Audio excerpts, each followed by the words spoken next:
Muito bem-vindo! Essa é a primeira aula do módulo de reabilitação do membro superior e nós vamos falar das condições não traumáticas que afetam o complexo do ombro. A gente já deve se conhecer, mas se você não sabe quem eu sou a professora Ana Maria Siriani, sou fisioterapeuta, trabalho na USP há mais de 20 anos e sou responsável pelo ambulatório de reabilitação do complexo do ombro, o ARCO, onde nós atendemos basicamente pessoas que chegam para nós com condições atraumáticas e também cronicamente debilitadas. Portanto, eu tenho alguma expertise no assunto para te ajudar durante essa aula.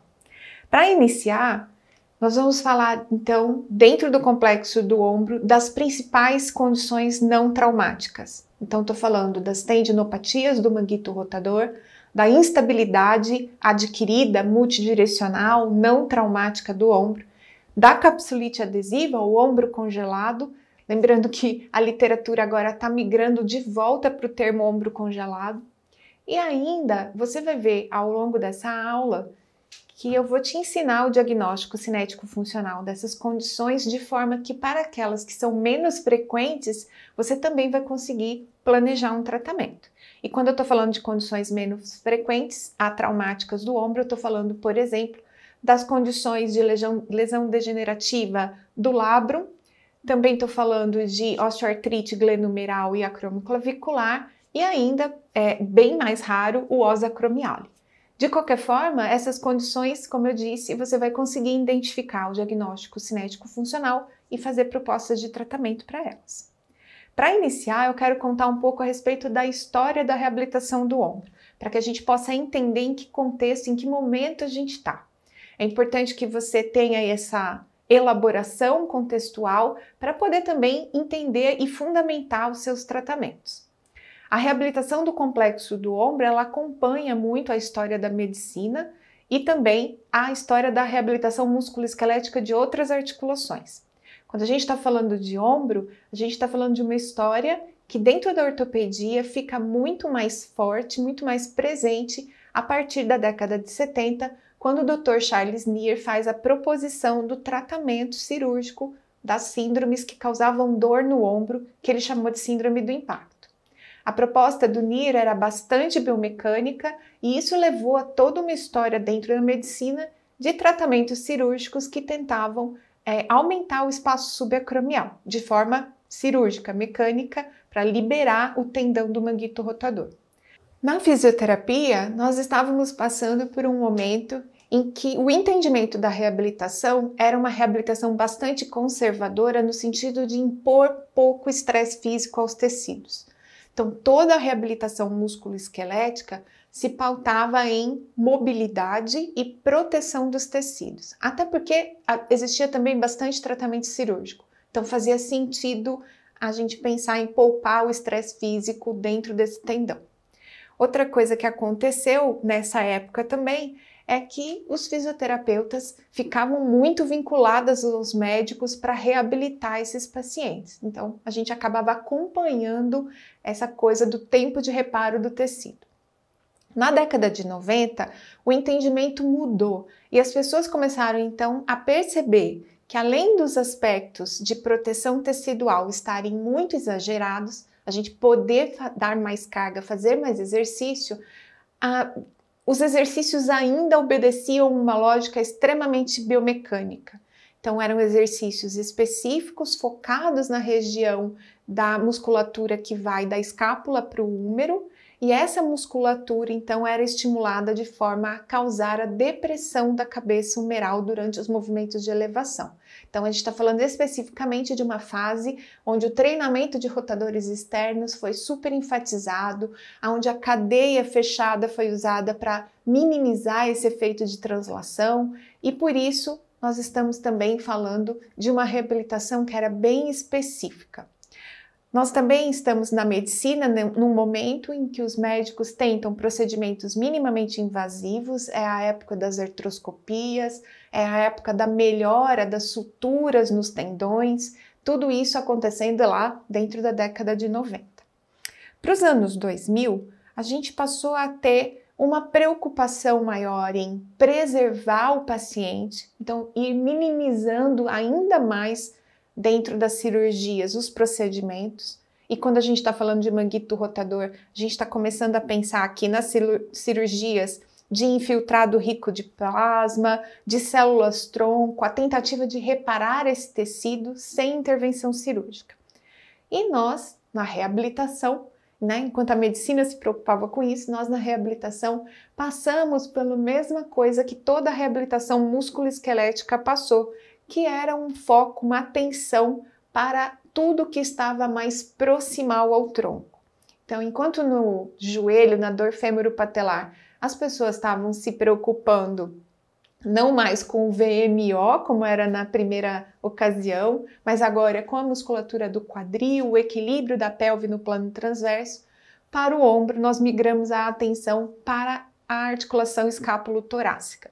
Não que a gente não olhasse para ela, mas nesse momento o foco voltou-se demasiadamente para essa estrutura, para como ela se movia e também para a questão da discinese, se a discinese era a causa da dor no ombro.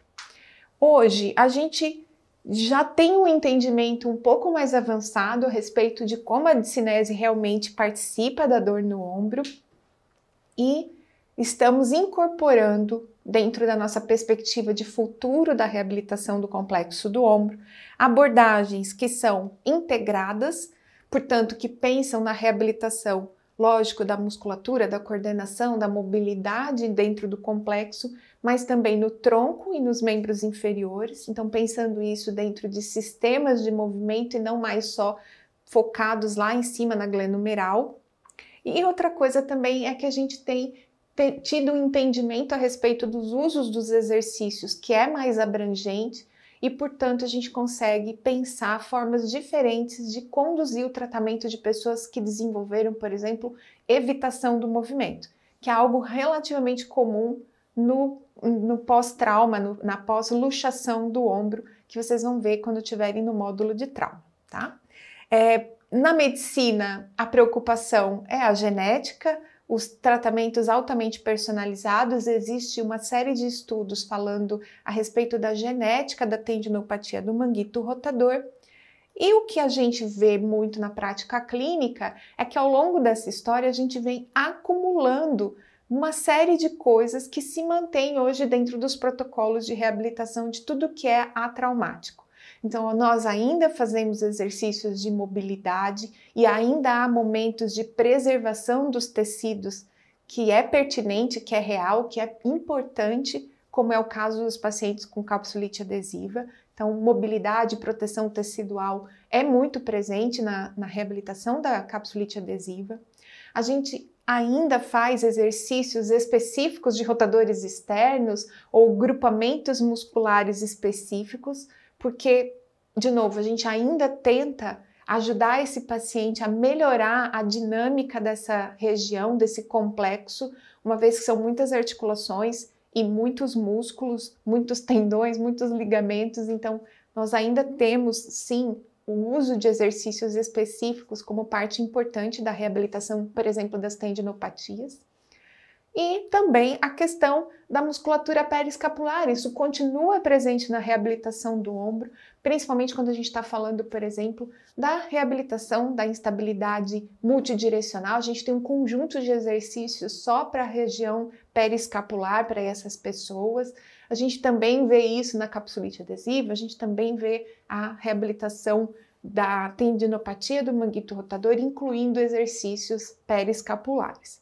Então, nós estamos acumulando essas coisas. E se você quiser entender um pouco melhor do que eu estou falando, quando eu estou falando dessa linha do tempo, né? É mais ou menos isso daqui. A gente parte lá de uma antiga forma de pensar a reabilitação para uma forma mais atual e também uma forma que é mais diversa, que inclui tudo aquilo que tem na nossa história, que está, então, se moldando de uma maneira diferente e nova dentro dessa proposta que é reabilitar o complexo do ombro nas condições não traumáticas. Então, meu convite é que você se abra para o novo enquanto a gente está dentro desse módulo. Lá no laboratório, nós também trabalhamos nesse mesmo sentido, nesse avanço de conhecimento. Esses são trabalhos do meu grupo de pesquisa. Nós tivemos a nossa fase de estudar os exercícios bem seletivos, bem focados em grupos musculares e exercícios de cadeia aberta, de cadeia fechada, que também foi um auge, né, na década de 90. Mais recente, eu sempre fui uma crítica a respeito do papel da escápula torácica no desenvolvimento e manutenção da dor no ombro, e por isso também o meu laboratório estudou muito essas coisas. A gente estudou como, por exemplo, adicionar exercícios periescapulares na reabilitação do complexo poderia ou não contribuir para a melhora de dor e função. Estudamos já estamos nesse momento de estudar as cadeias musculares. Então, o entendimento do quanto a contração abdominal pode ajudar na ativação da musculatura periescapular.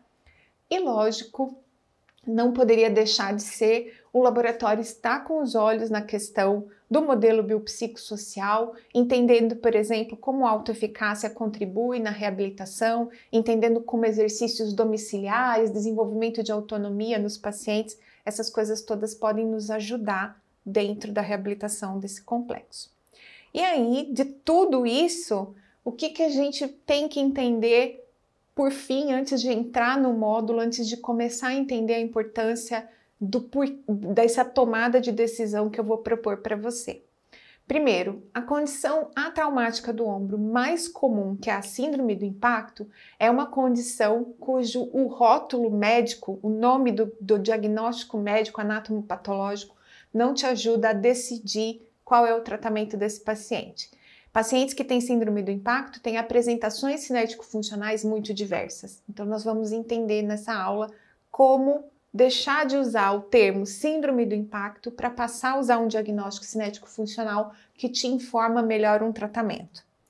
Os nossos testes clínicos, em geral, eles têm baixa acurácia diagnóstica em identificar qual é o tecido, a estrutura de onde está vindo a dor. E para isso, nós precisamos então entender como incorporar essa coisa do diagnóstico anatomopatológico dentro da reabilitação. E eu vou falar disso também. A gente sabe que há uma baixa relação entre a percepção de sintomas, a intensidade da dor e também a quantidade de disfunção nesses pacientes. Portanto, o relato de dor nem sempre pode guiar você na decisão de quanto estresse físico colocar nos tecidos. Eu quero deixar isso muito claro durante esse módulo, essa parte do módulo em especial, porque depois vocês vão ver condições traumáticas e lá a intensidade de dor te guia melhor. A identificação do tecido lesado só é possível para o médico, que é quem pode fazer a exposição aberta desses tecidos. Então, o fisioterapeuta vai sim trabalhar com esses pacientes, embora não saiba com precisão quais são os tecidos. Então, faz pouco sentido para nós a coisa de perguntar como é que trata a bursite, como é que trata a ruptura parcial, como é que trata, essas coisas todas, a lesão do labrum. Para nós vai deixar de fazer sentido na nossa prática clínica, a não ser para informar prognóstico, que é uma parte importante do entendimento do diagnóstico anatomopatológico.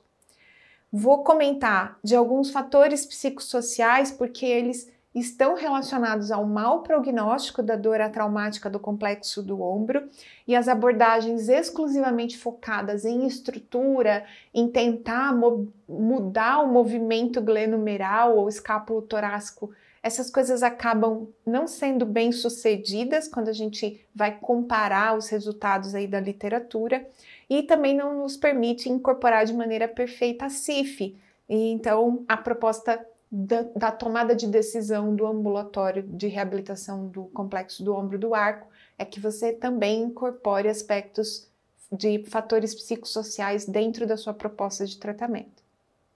E além disso, especificamente para tendinopatia, para as rupturas parciais, mas também para as maciças e às vezes até para as completas em indivíduos mais idosos, a gente sabe que as evidências estão mostrando que o tratamento conservador e o tratamento cirúrgico são igualmente efetivos e, portanto, o fisioterapeuta precisa estar muito bem preparado para fazer o melhor tratamento para o seu paciente. Então, a falha tecidual nem sempre é um problema para nós na hora de fazer a reabilitação do complexo do ombro.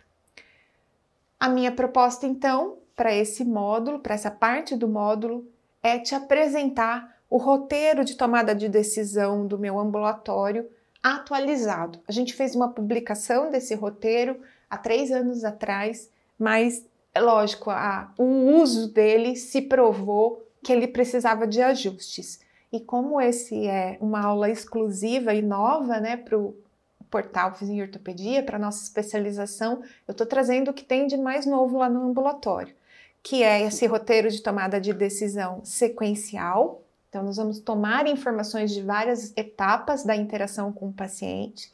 Nós vamos fazer uma combinação de diagnóstico anatomopatológico e cinético-funcional na tomada de decisão. Vamos considerar o mecanismo de dor predominante para entender se é preciso poupar mais ou menos esses tecidos do ponto de vista do estresse físico e mecânico. Vamos considerar em conjunto as informações de estrutura e função e os fatores psicossociais que afetam o curso das dores atraumáticas do ombro. E ainda vou te mostrar como esse roteiro é altamente individualizado e atende às necessidades do seu paciente em termos de deficiências ou diagnóstico cinético funcional, de acordo com a proposta da Classificação Internacional de Funcionalidade. É isso nessa introdução para esquentar aí os nossos ânimos e começar então falando a respeito de como fazer essa tomada de decisão tão diferente, tão nova que eu estou propondo para você. Obrigada da sua atenção.